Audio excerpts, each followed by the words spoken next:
All right, so I'm starting to get over my playoff hangover. One reason, the Kings are getting some recognition for this year, Morgan. Yeah, well deserved. Monte McNair, the executive of the year. And you want to go down the list of everything they've won? I know you do. Yeah, let's go. Coach of the year, check. 2 NBA All-Stars, check. Pacific Division champions, check. Playoff drought over, check. Clutch Player of the Year award, check. G League Executive of the Year, Paul Johnson, check. Keegan Murray, setting a rookie record, 200 threes, check. Sabonis rebounding leader, check. Pretty amazing year, capped off by Monte McNair, today being named NBA Executive of the Year. And what an offseason it was for his front office. One, getting this team to become a 48-win team. They added Malik Monk, Kevin Huerter drafted Keegan Murray. What do you think when you take a step back of the job that the Kings front office did in shaping this team? Oh, and by the way, they hired Mike Brown.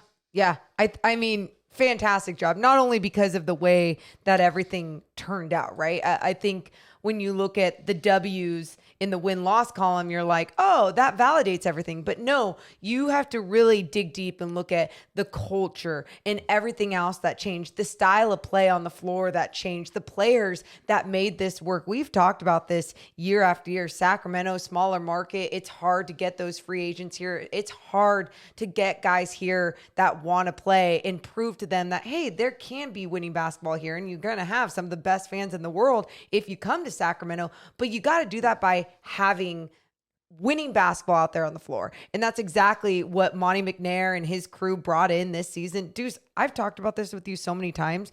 They didn't just follow the narrative when people are pissed off that they didn't make a trade at the trade deadline, or they made that big trade with Domas and Tyrese Halliburton last season. They didn't care. They followed what they believed because they know the game, they watch the game, and they understand the game at such a high level. And I'm so glad that we have all of them here in Sacramento. You know, with all these accolades comes more expectations now. His old boss, Daryl Morey, actually tweeted about Monte McNair winning the job or winning the award. He said, "Light the beam one more time for Monte McNair Executive of the Year. Your prize is irrationally high expectations in the future."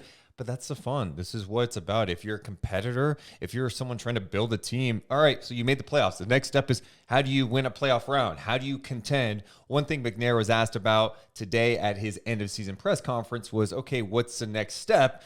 He talked about adding more shooting because shooting's a priority in this league and becoming better defensively, although he felt like they showed some signs in the playoffs at times of being a solid defensive team with what they have now.